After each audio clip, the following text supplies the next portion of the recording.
Good noon, all of you. Good afternoon. I hope I'm clearly visible and audible to everyone. Right. I'm on the right side today because we have RC passages. Okay. So we'll attempt one RC passage today from CAT 2019 slot 1. This is the part 3 of our VARC section discussion, right? In the previous two parts, we have covered 4 RCs already. So today we'll cover the 5th RC passage, and along with that we'll see some VA questions. So VA questions, para summary, para jumbles. We'll see those questions also today, right? So ready for an interesting RC passage? A very different RC passage that talks about something called topophilia. Okay, so you'll get to know what topophilia is. Okay, new addition to your vocabulary along with reading about it. Good afternoon, Amrit. Right, so let's begin. I'll just show you your RC passage and we will try to read speedily. We'll try that we read with a sense of urgency. I'm not saying that you have to read at the cost of comprehension, but yes, don't read at a very leisurely pace because you won't have that kind of time in the exam, right? So let's have a look. This is your first slide and this is your second slide. That's it about the RC passage, and then it is followed by 5 questions. Okay, so start, and once you finish the slide, as in once you reach the end here, let me know. I'll change the slide. Okay, start reading, all of you. All right.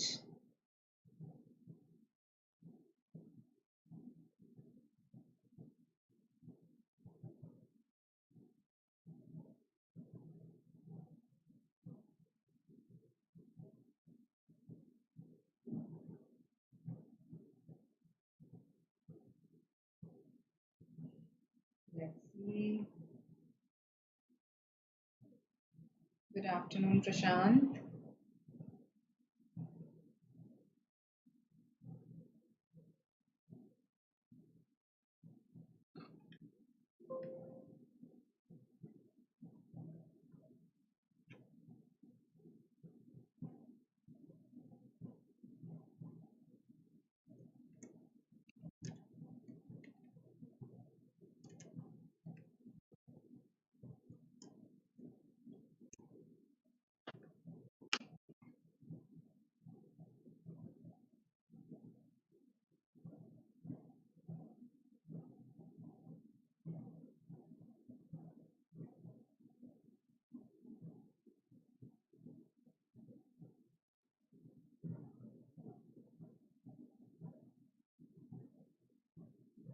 Good afternoon, all of you. Please read the slide.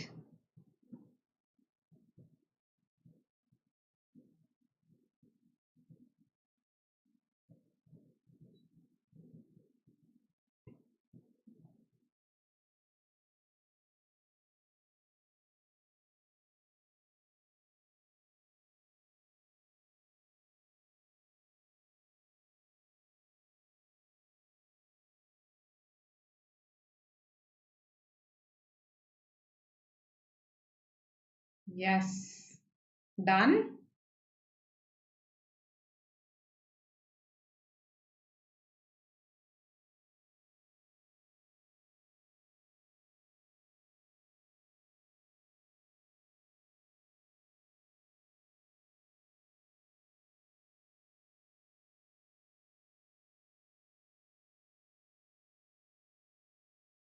Should we move to the next slide?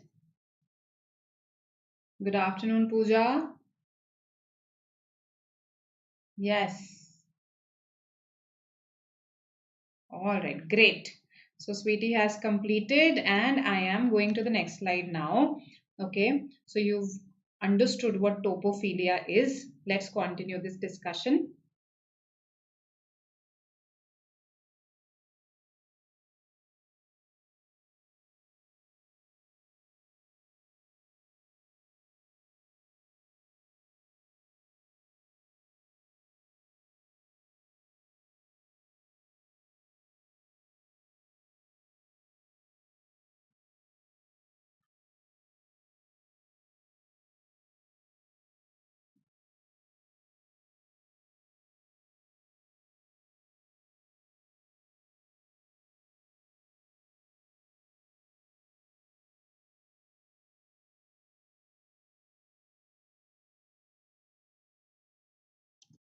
Done.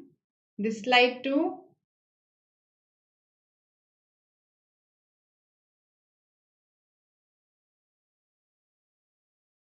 Good afternoon, Mahesh.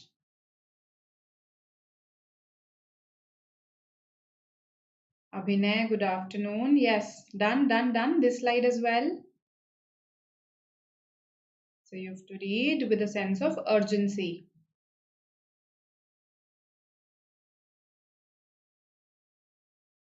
All right then. Okay, so this was the passage, very comprehensible. Okay, now you've got a sense of what topophilia is. Now, the first question asks you, the word topophobia in the passage is used. You've just read about it in the last paragraph, so it shouldn't be a problem. Tell me what the answer for this one should be. Easy questions. Good afternoon, Kinjal.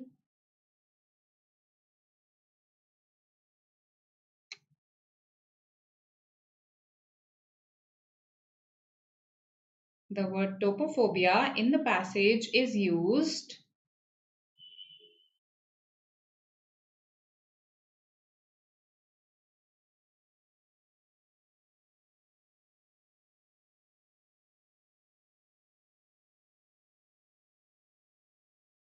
Yes.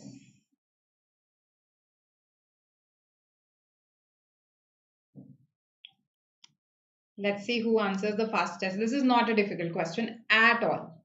You've just read about it. Ranjit says D. Okay. Others?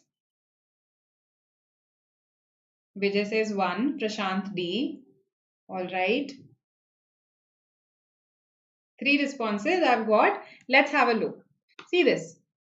I've talked about topophobia in the last sentence, in the very last sentence. And what do I say?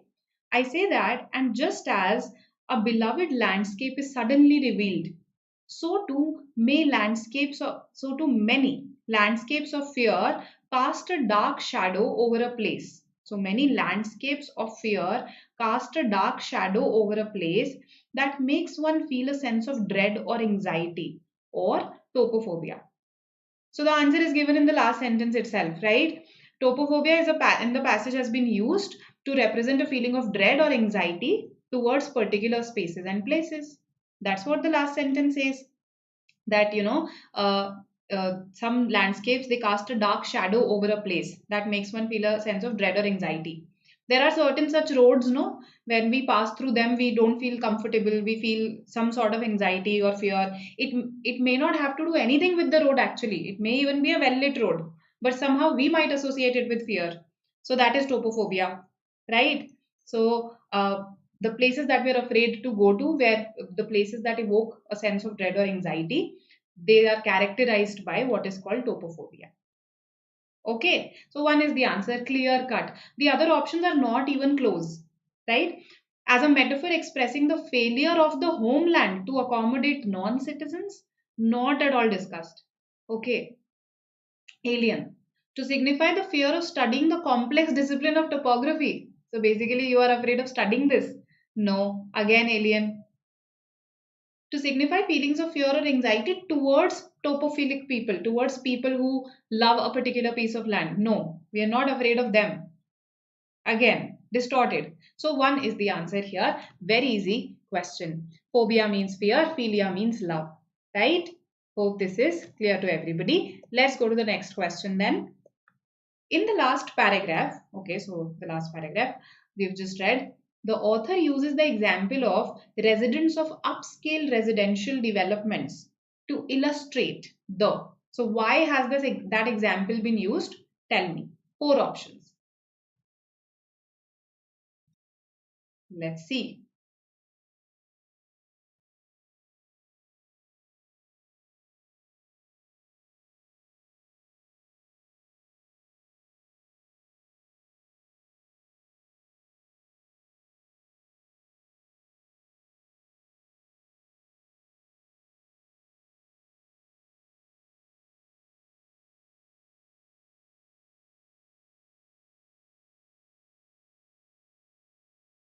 Let's see who answers this. The examples we have talked about patriotism, and we've talked about residents of upscale residential developments in the last paragraph. Yes. And Amrit says 4. All right. So see this.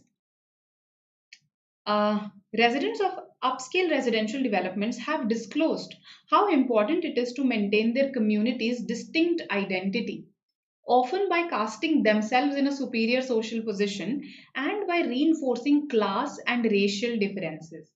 So basically, they want to show that we are superior, and they are reinforcing these class and racial differences. So it's not a good thing that they're doing, right? So, the manner in which environments are designed to minimize the social exclusion, this is absolutely false as per what we've just read. Okay.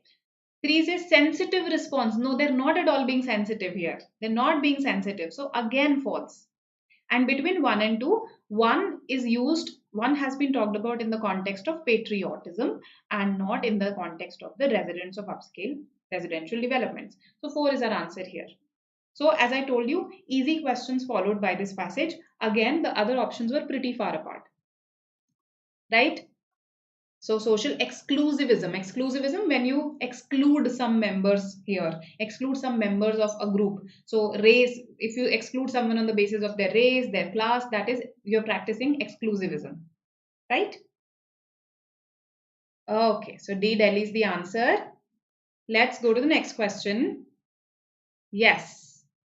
Which one of the following best captures the meaning of the statement, topophilia is difficult to design for and impossible to quantify?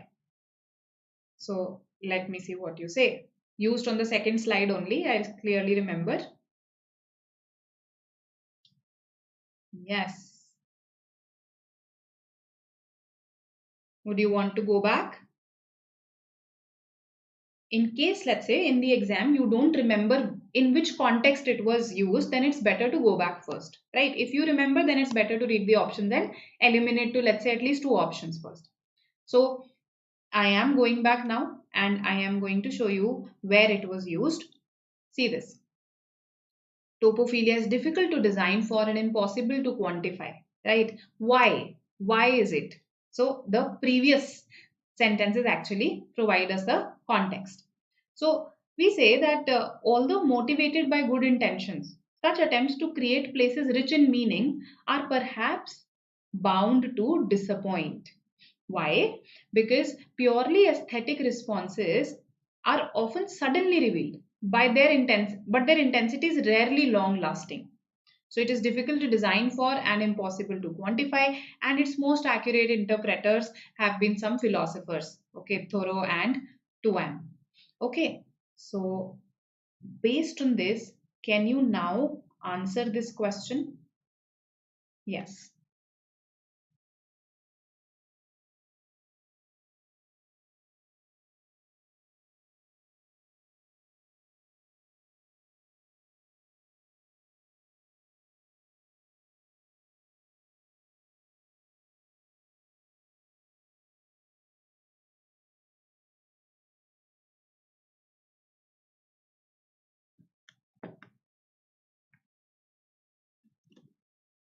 All right.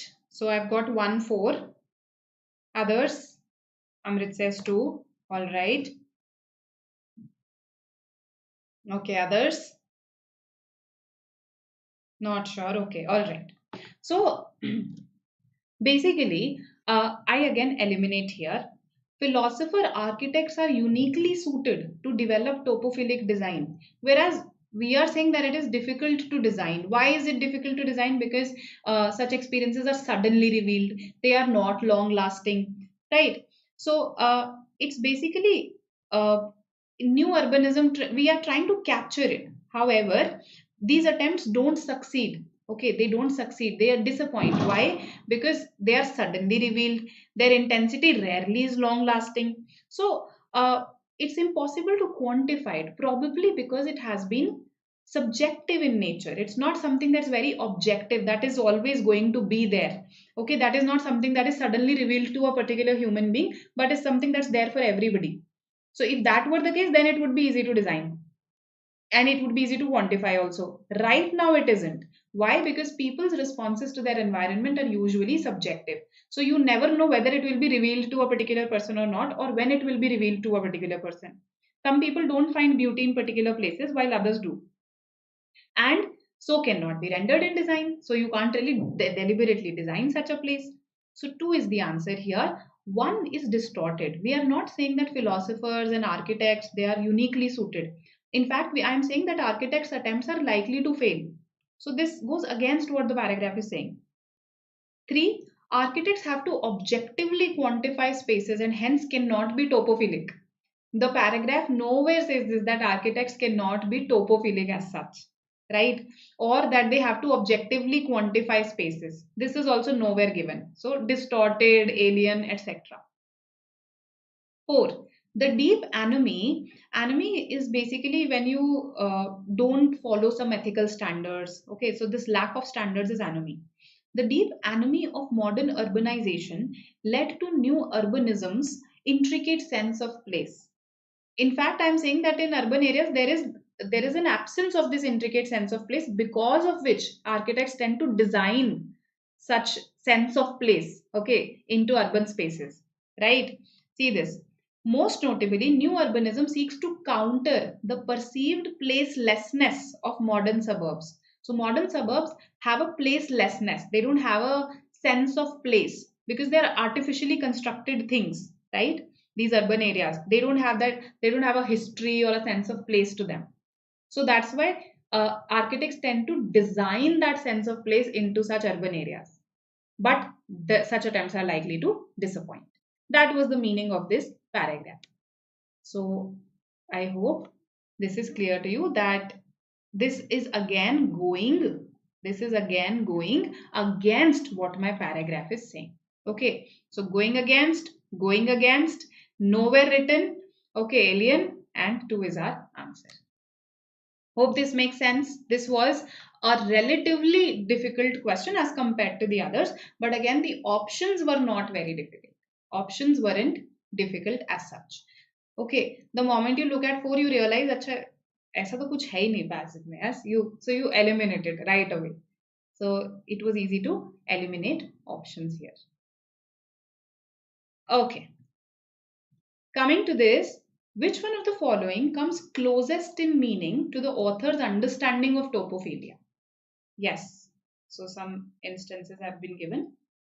Closest in meaning to the author's understanding of topophilia.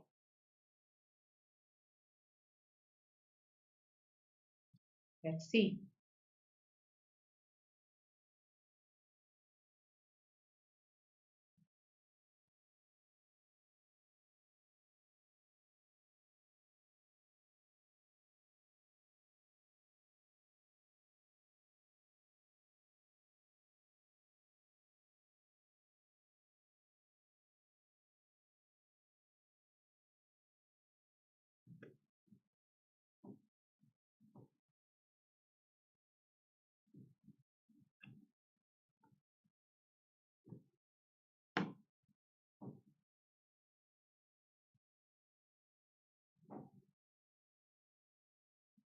What do you say?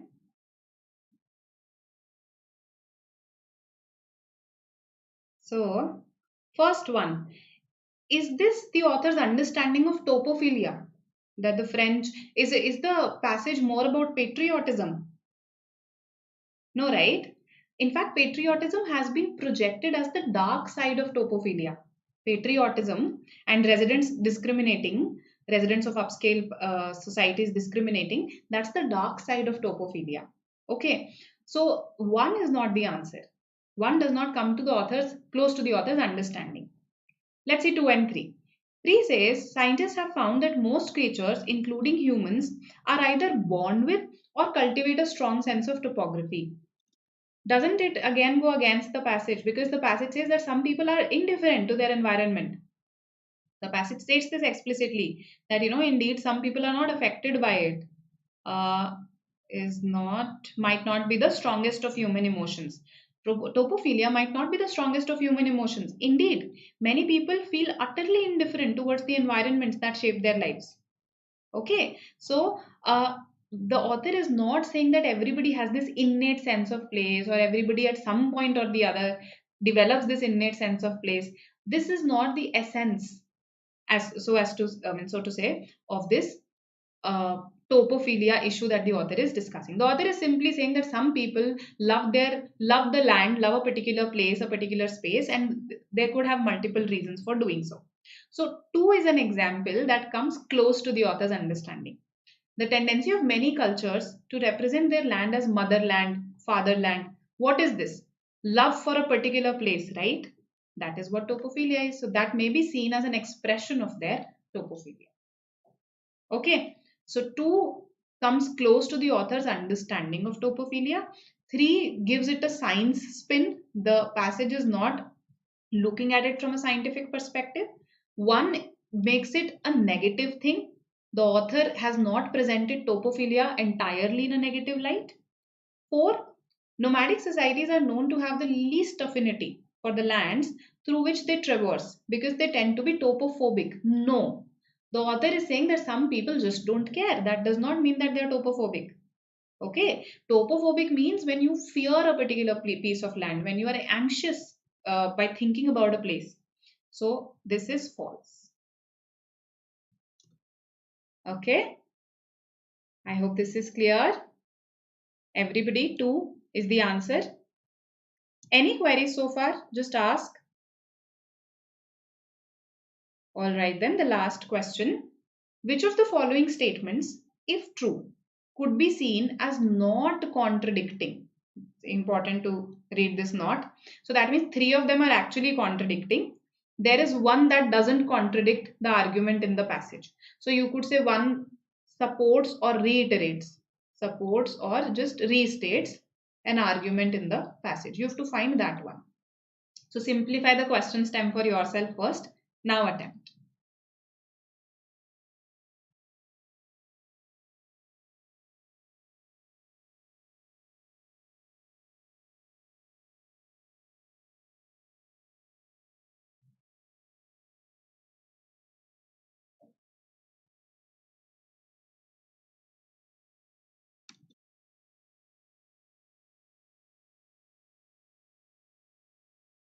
Let's see.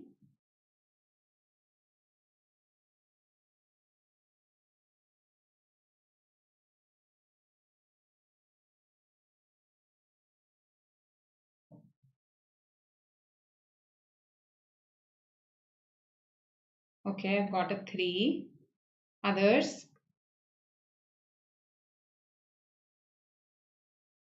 3, okay. 2,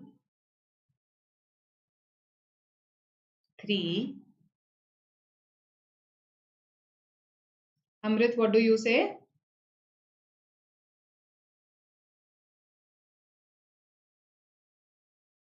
Okay. So,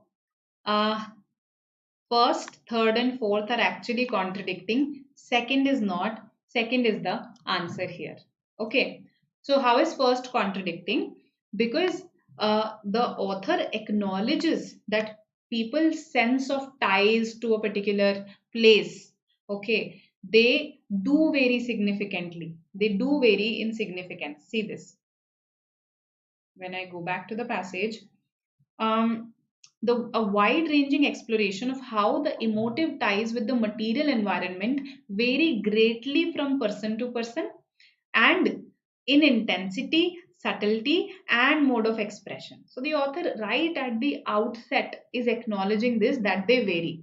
And if I say they vary little, that means they don't vary much. Very little means they don't vary much. So that is contradicting. Okay. Then my third one says, new urbanism succeeded in those designs where architects collaborated with their clients. We in fact talk about that it is likely to disappoint. Remember from a previous question that such attempts are likely to disappoint, to design topophilia into the urban landscape. So this is also contradicting, cannot be the answer. Fourth says the most important, even fundamental response to our environment is our tactile and olfactory response. No, it is mentioned as the third one. Okay, see this.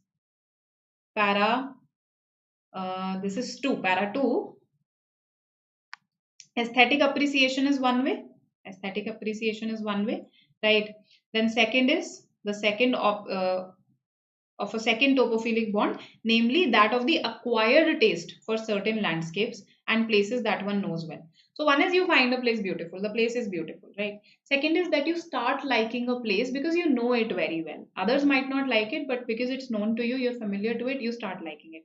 The third response is this one, tactile and olfactory. This may be tactile and olfactory, namely a delight in the feel and smell of air, water, and the earth.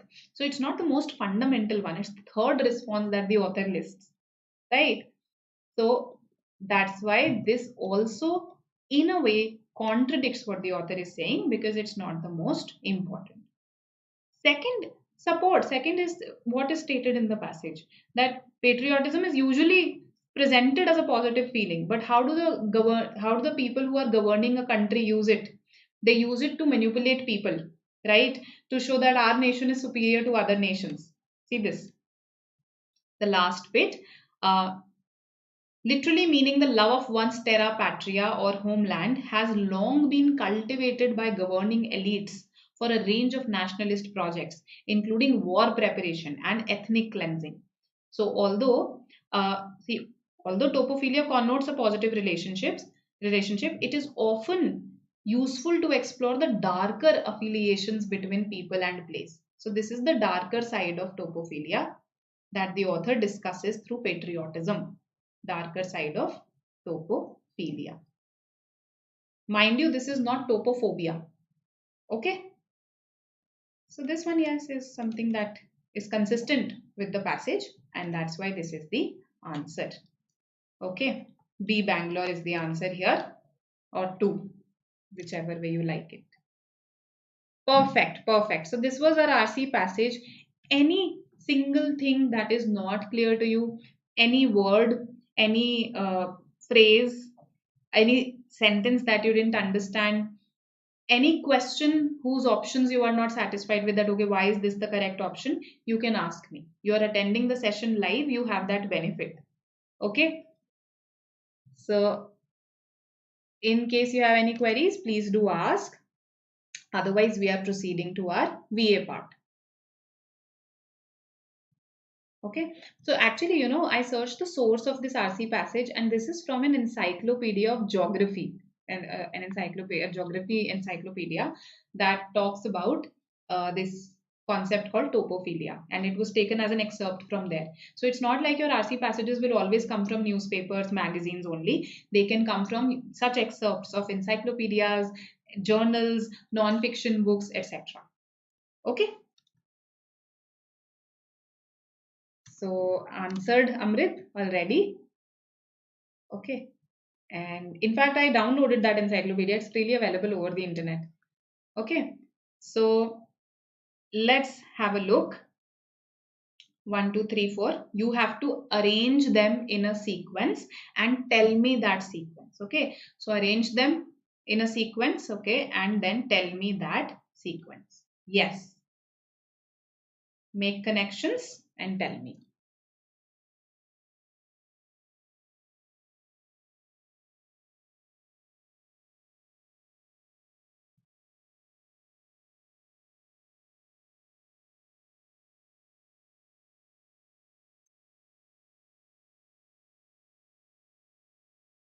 Encyclopedia of Human Geography. That was the name precisely.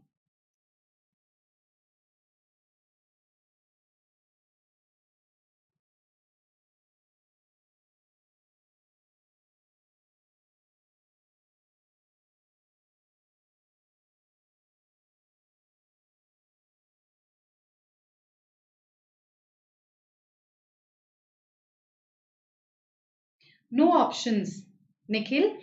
In CAT, in these para-jumbles where you have to make the sequence, there are no options that are given to you. Okay, and that is why there is no negative marking for these particular questions. No options, no negative marking also. So you have to make the entire sequence and tell me. Yes, type in the answer. Theta para-jumbles, that's what they're called.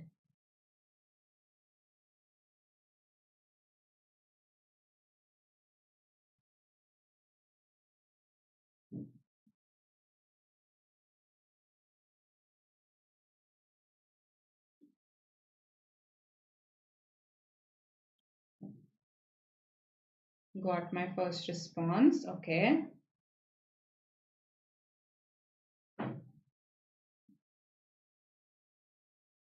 All right. Okay. 3 responses.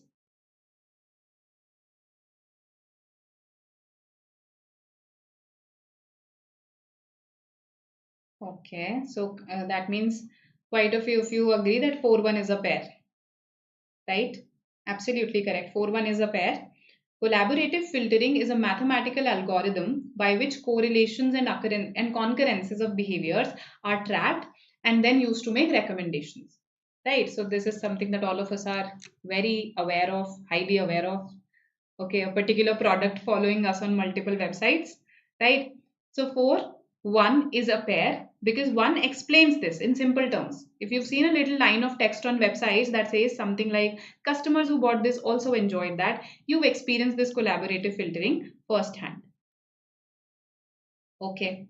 The problem with these algorithms, now I'm highlighting a problem, is that they don't take into account a host of nuances and circumstances that might interfere with their accuracy. And then I give an example here. 3 is an example of the host of nuances and circumstances. So if you just bought a gardening book for your cousin, you might get a flurry of links to books about gardening recommended just for you. The algorithm has no way of knowing that you hate gardening and you only bought it as a gift. So 4-1, 2-3 is the sequence, not 3-2, not 3-2. Because 3 is an example of 2. So 2 comes first and then 3 is an example. Hope this makes sense. Very good. So Yash, Suraj, Amrit, you made the correct sequence. 4-1-3-2 is close, right? So we just had to interchange 2 and 3. Okay. If this is clear, then we can proceed. All right, then. Let's proceed. So this is again, you have to make an entire sequence and type in the answer, basically, currently in your chat box. Tell me.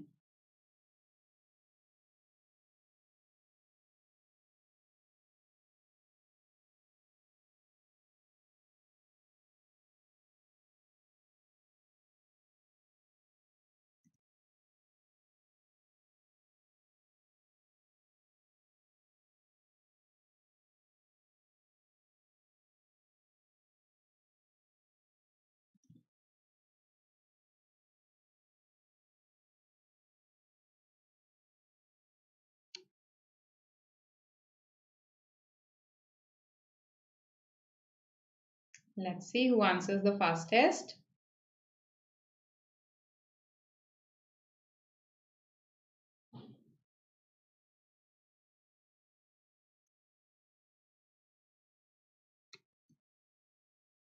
Okay.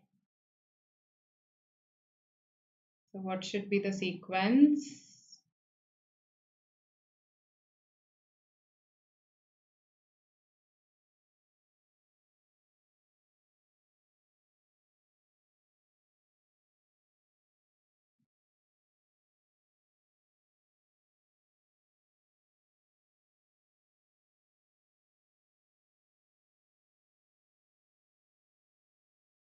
Four, one, two, three. Okay, I've got my first response. 4-1-2-3. All right. Others, what do you say? 4-3-2-1, 3-2-4-1. Okay.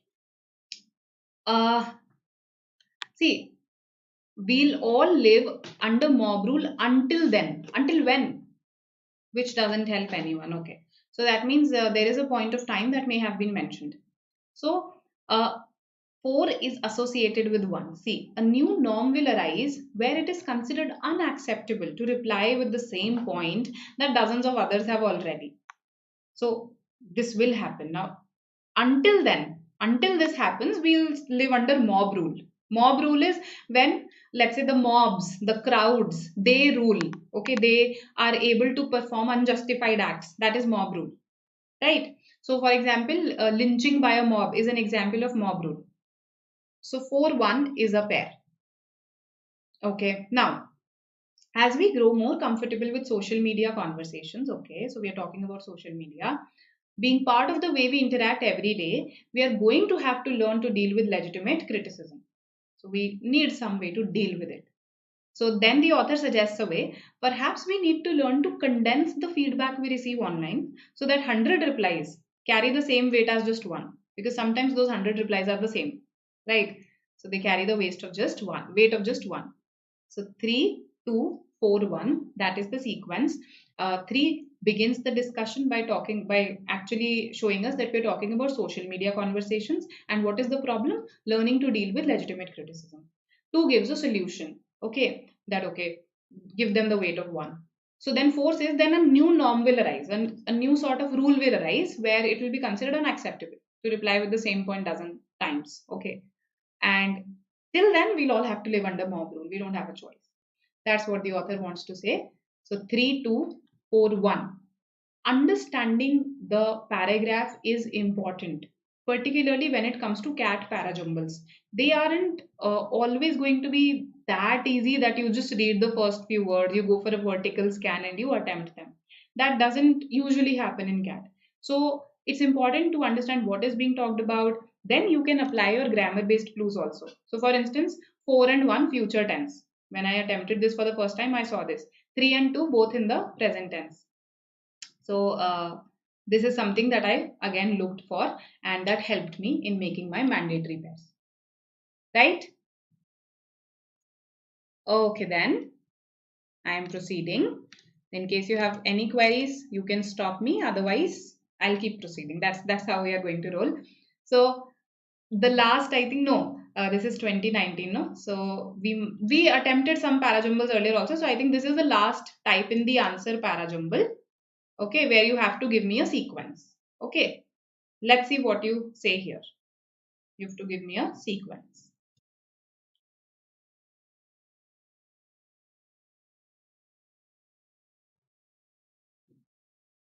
All right.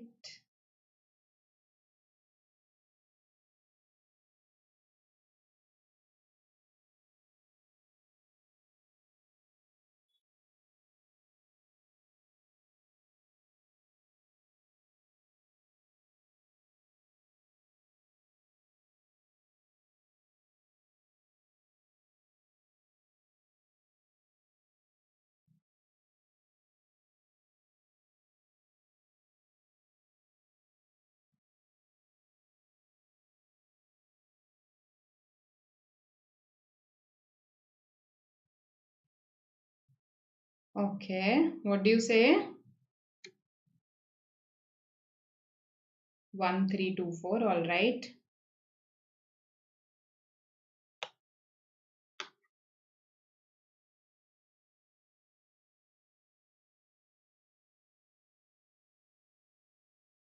So 3 to 4 is a sequence. Is it?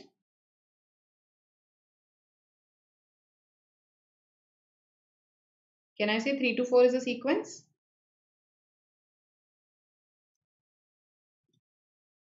The phrase carpe diem, which is often translated as seize the day and its accompanying philosophy, has gone on to inspire countless people in how they live their lives and motivates us to see the world a little differently from the norm. So, here we are in a way giving the meaning of the phrase carpe diem. Basically, it is often translated as this. Okay. Now, Latin scholars point out that this translation may not be very appropriate. They point out that it is more accurately translated as. So, first I'll give the original translation, then only we'll talk about more accurately translated as. So, 3-2 is a mandatory pair. Okay. Then, because I'm saying that it's probably not an accurate translation, so this, what I've just described in 3 and 2, it is an example of one of the more telling ways, of one of the more obvious ways that we mistranslate metaphors from one language to another. So this is actually an example of many such metaphors that we may have mistranslated. And it reveals in the process our hidden assumptions about what we really value. Do we value being in touch with the nature or do we value seizing things from nature? Probably. So 3, 2, 4, this is a sequence. The placement of 1 is what this parajumble is all about. This is a tricky parajumble. Okay. And why? Because 1, 3, 2, 4 looks like the correct sequence. But if you notice the structure, so here the structure becomes very important. I first talk about carpe diem itself. Okay. Then I say it is an example. So now I'm pitching this as an example. I'm expanding the discussion. First, I was discussing carpe diem. Now I'm expanding the discussion by saying it is an example of one of the more obvious ways that we mistranslate metaphors. So this is not the only one that we have mistranslated. We tend to mistranslate metaphors. This is just an example of the problem, right? So it will be 3, 2, 4, 1. Metaphors. Now we are just summing up this entire discussion. First, I took a specific example. Then I mentioned, oh, okay, this was a specific example, but we can actually extend this discussion. So metaphors may map to similar meanings across languages, but their subtle differences can have a profound effect on our understanding of the world. This is again, this part is related to our hidden assumptions about what we really value. That reflects our understanding of the world, and that again has an effect on our understanding of the world. So I hope this makes sense to you, that one will come later on and not earlier, because it's an inductive paragraph. Inductive means I begin with an example, then I say that, okay, this is just one example, the problem is bigger. So basically I then expand the discussion. Okay. Perfect then. Again, hoping that you've got this. 3, 2, 4, 1. Yes. So, Amrit, so when general is followed by specific, that is called a deductive paragraph. Okay, we usually present them like this. So, deductive paragraphs go from general to specific, and inductive paragraphs go from specific to general. This was an inductive paragraph, and we found this out because of this part. It is an example of how we mistranslate metaphors, that now I am expanding the discussion. Okay. So now you may feel that this is quite a long paragraph, but that's not the case. Just that the font size is a little bigger than earlier. So read this paragraph. 4 options are given. Tell me which is the most appropriate summary. Not a difficult question, telling you this at the outset. The most appropriate summary, just pay attention to the words, you'll get it.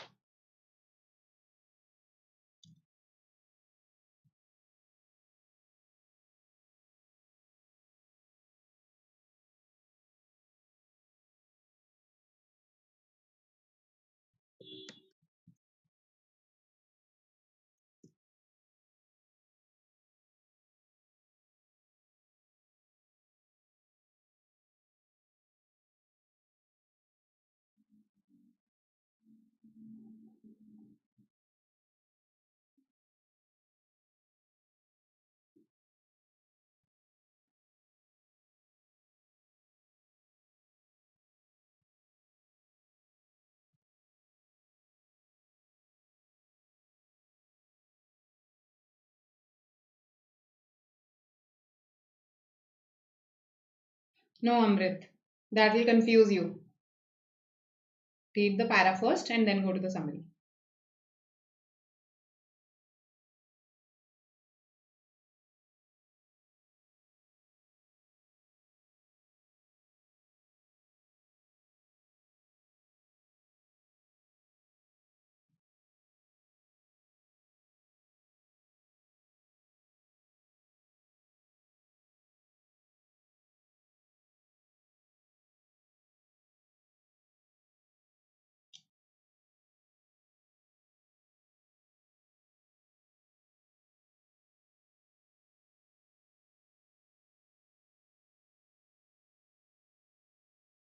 Let's see.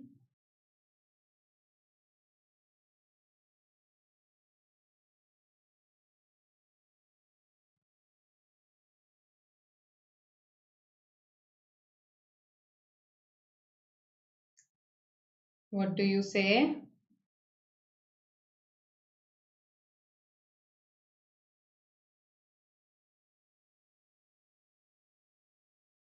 In your exam, you will get a little over 1 minute to attempt these VA questions. Okay, so para summary also, you have to get used to attempting it in a little over a minute.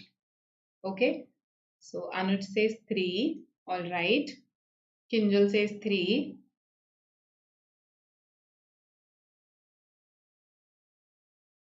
Suraj says 2.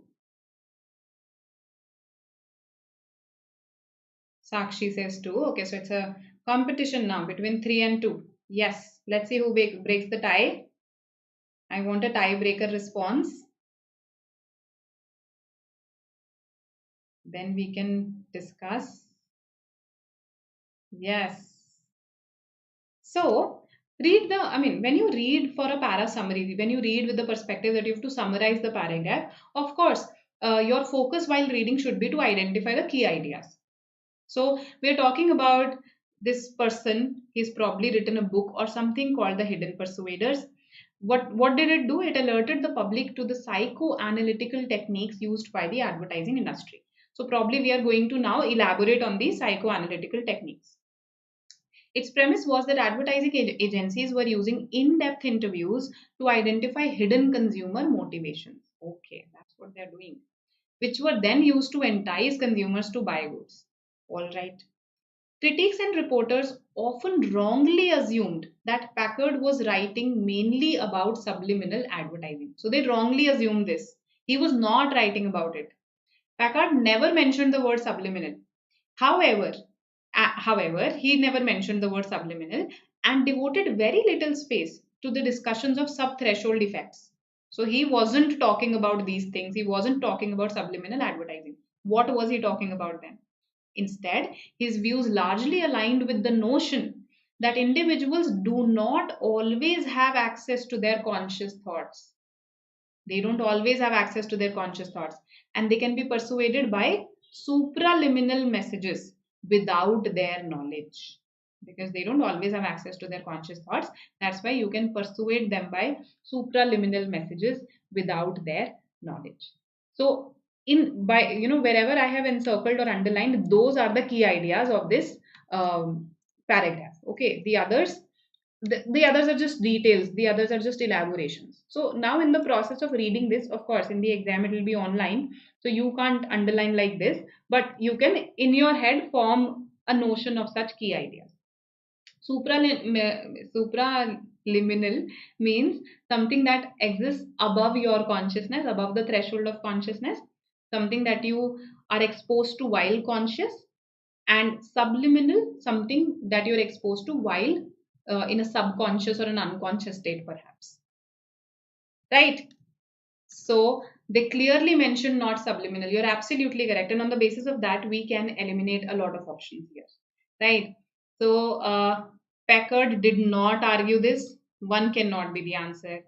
Then 3 says Packard held uh, they work, this works at a subliminal level. No, they actually work at a supraliminal level. Eliminated. Then 4 says that okay, this hidden persuasion works at the supraliminal level, wherein the people targeted are aware of being persuaded. So right at this stage, this becomes incorrect. They do not always have access to their conscious thoughts, and they are persuaded sometimes without their knowledge. Without their knowledge. So our answer here is 2. 2 is in fact a very comprehensive summary that is capturing all the key ideas, right? Supraliminal messages, a very important idea. People targeted have no awareness. This so basic ultimately this was what Packard argued or wrote about, this last sentence. So this was the most important sentence of this paragraph, right? Hope this makes sense to you, that 2 is the answer, and we can proceed. All right. So you'll have to increase your reading and solving stamina. You'll have to get used to being alert for longer periods of time, and that's because you don't just have to solve RC passages but also attempt the VA portion. So here's another summary for you. Another paragraph. Tell me which is the most appropriate summary. Yes.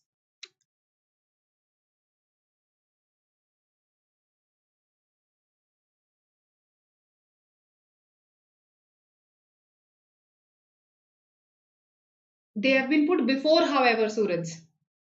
They've been put before, however. That Packard did not argue this, however. That means, however, he did not argue this.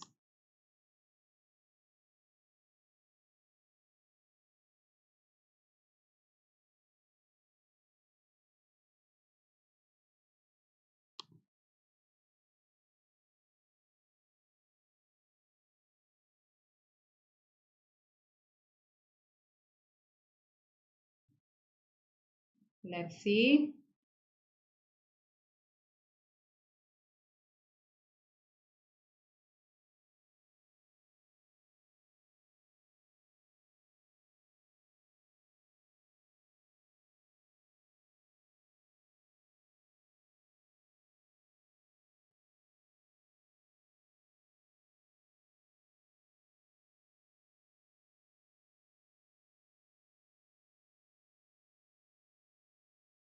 Just one more summary question after this, and then we are done with our summary questions also.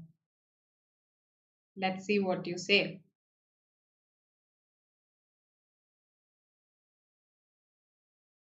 Amrit says 2. Okay. Others. Sakshi also says 2.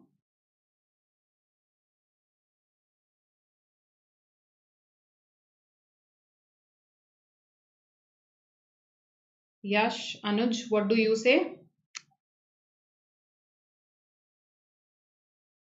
Mayuri says 2. All right. So I'm getting a unanimous 2 so far. Okay, I've got a 4.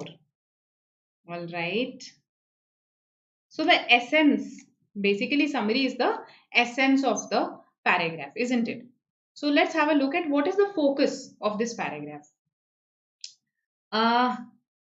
Basically, it talks about referential communication. What is referential communication?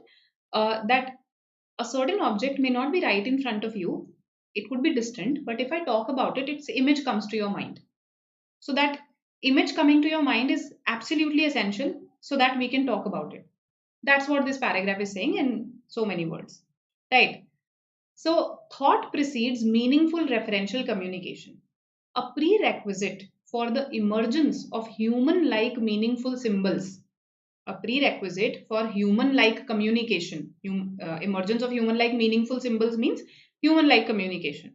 Is that the mental categories they relate to, the mental categories that they relate to can be evoked even in the absence of immediate stimuli. That means even when the object is not right in front of us, or we are not in such an environment where that object might be present, then also our mind is able to evoke the image of this so that we can actually communicate about it. That is what this paragraph is about, and the answer has to be 2 here. The ability to think about the objects not present in our immediate environment, immediate stimuli, precedes the development of human communication. It precedes the better word would have been emergence rather than development. Okay. But in the absence of any other appropriate choices, this is the answer. Right? This is wrong because it's extreme. Thought precedes all speech acts. No, we are talking particularly about that kind of speech where the object that we're talking about is not present right in front of us. So this is extreme. All speech acts. Similarly, only humans, extreme. So 1 and 3, very easy to eliminate. 4. Displaced reference is particular to humans and thoughts pop into our heads for no real reason. Is this a point that is the focus of the paragraph? That thoughts pop into our head for no real reason. I'm saying unfathomable reasons. That means sometimes we're not able to understand the reason. But that does not mean for no real reason. Right? Very distorted this one is. And incorrect also in saying no real reason. So I hope this makes sense to you. 3, you could say yes, it is relatively close. 2 and 3, if I also eliminated, then 1 and 4 I eliminated first, and 2 and 3 is what I narrowed down to. Okay, it's because of the only that it's incorrect. Also, basically, only की वजह से incorrect है. ठीक है. Otherwise, we are talking about thoughts also, we are talking about communication also, we are talking about objects not present in our surroundings. So 2 and 3 close, but because of only, we rejected it. All right. So I hope this makes sense. 2 is the answer. And with this, just one summary question left. This is a lengthy paragraph, but trust me, a very easy summary question because nothing philosophical here. Very topical. Let's see what you say. Let's just get done with para summary.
Let's see what you say.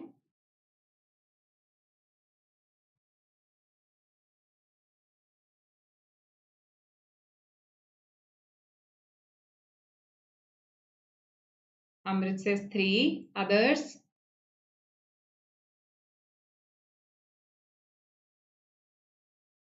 Okay, 3. All right.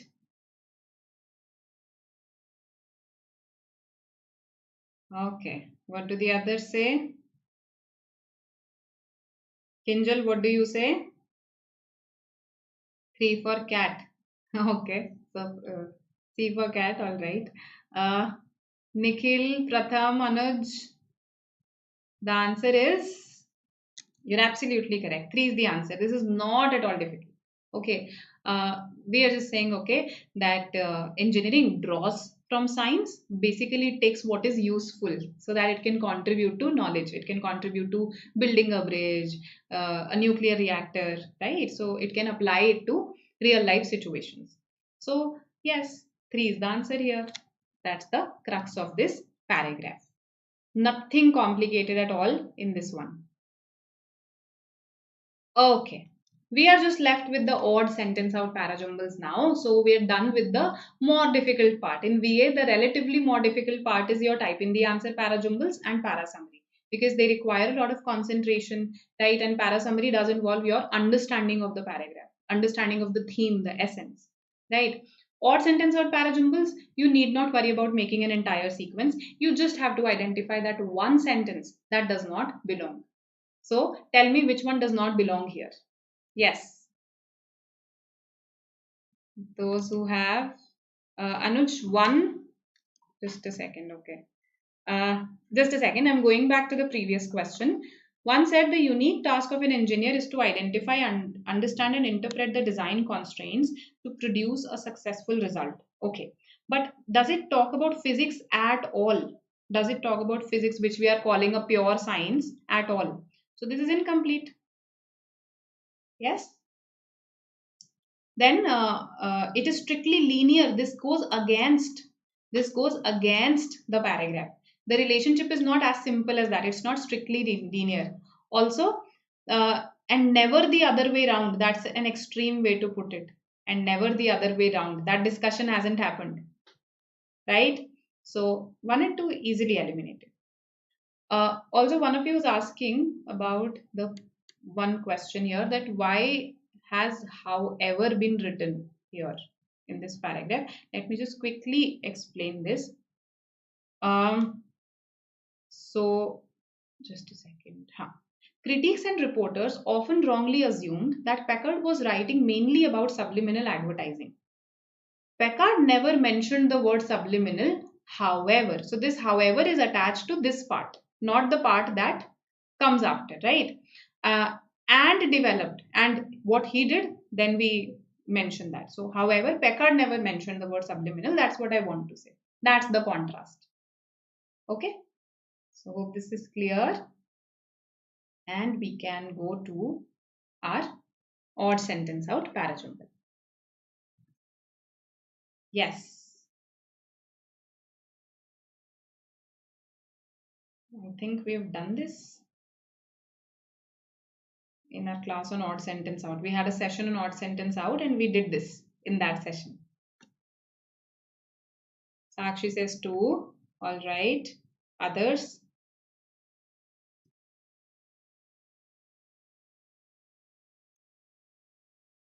Enthusiastic participation. Come on. Quickly tell me what the answer should be. Just a couple more questions. Just 2 more questions after this. All right. All right.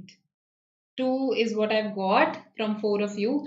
Absolutely correct. Absolutely correct. 2 is the one that does not fit, that basically I'm not able to find a mandatory pair for.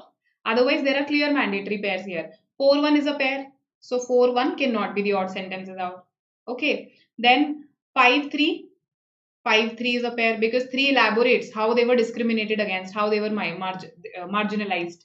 Right? 5 3 a pair. 4 1 a pair. For 2, I'm not able to find any pair. Odd sentence out.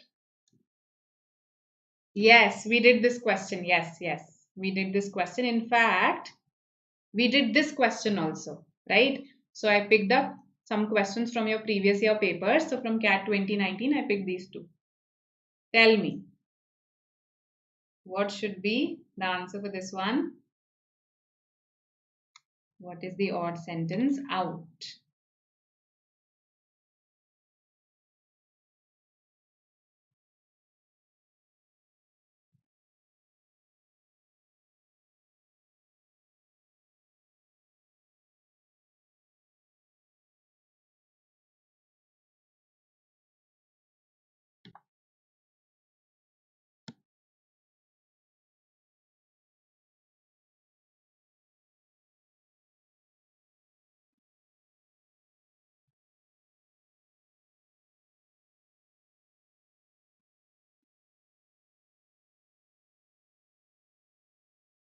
One, all right. Okay. 4, 1. Yes. So, what do the others say? 3 responses I've got. See, 4 and 3 both talk about the identities. 4 introduces the issue of identity. Then 3 talks about that, okay, some organizations can have complex identities while some can have narrow identities. 4 3 is a pair, right? Then we are saying we have opposing views. So this is the first view and this is the second view, the opposing views. Some believe this, others believe that. 5 2 is a pair. So which one is left? The one that is left is 1. Absolutely correct. This is the answer here, right? This will probably come later in the article, but it's not a part of the immediate discussion that is happening. Okay, so I think this is pretty much clear to you. And this is our last question of odd sentence out parajumble and our last question for the day. Tell me what the answer should be.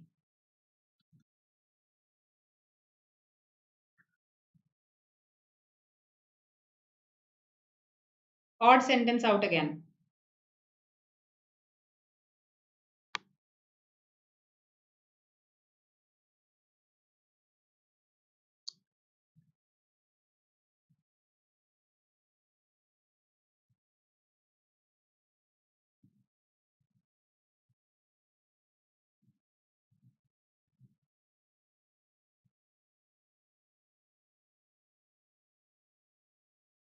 Let's see what you say.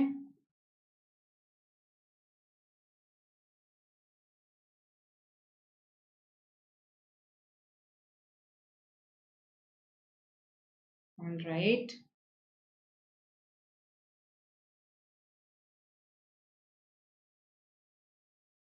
2. Okay. Others?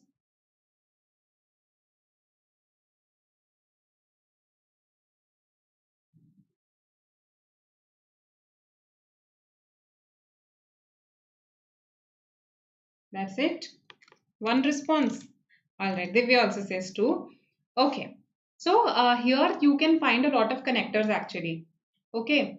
So for instance, stat, matic. Here also we are talking about stat, matic. Right.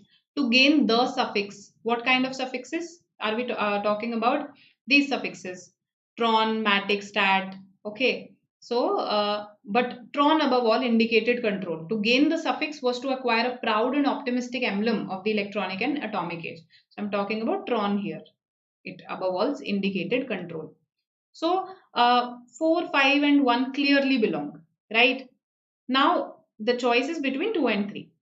Right. And so far, all of you said 2. Very good. 2 is the answer. Why? Because morphemes, when I say morphemes are these most basic units of a word. They are the roots that we talk about in our etymology sessions. Right. So these morphemes were painted onto the names of scientific technologies to proclaim one's history and achievements to friends and enemies alike. What kind of morphemes? Tron, matic, stat, these roots we are talking about. So even 3 is related to the discussion of these suffixes, these morphemes. 2 is a very general sentence. It was a symbol. Totem is a symbol or a pillar.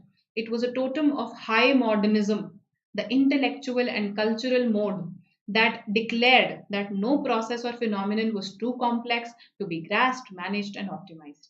This is again relatively broader. It's not that it's completely unrelated, it's relatively broader. It does not talk about any of these morphemes. Does not talk about any of these morphemes. So we are not able to find a pair with this, and that's why it's the odd sentence. Clear to everybody? Good that you said 2. And this finishes our odd sentence out parajumble discussion as well. Right? Okay, so I hope you liked the session. If you did, then please press the like button, right? I forgot to add those slides today. And yes, I'll see you in the next session. Again, Tuesday, we'll meet at 12 p.m. And yes, from the next time when we discuss previous year papers, I expect you to have, let's say, attempted those papers or to have at least read the RC passages. And if in case you haven't done that, then I'll give you limited time. Okay, I'll probably have a timer and I'll give you that amount of time only to read the RC passage. Okay, because we'll try to cover a particular slot in 2 sessions instead of 3 sessions. So I expect you to have read it or to read in a particular time constraint, and I'll focus more on your queries, more on the questions that you found difficult. Right? Welcome, welcome, Pratham. Nikhil, I mean, I would like to, but the thing is that sometimes not all students understand Hindi, so then it's a problem for them. So I try to use simple English words, right? And because we're trying to improve our English only, it's better that we converse with each other in English, right? Okay, then. Bye. See you. Yes, have a great weekend. Bye.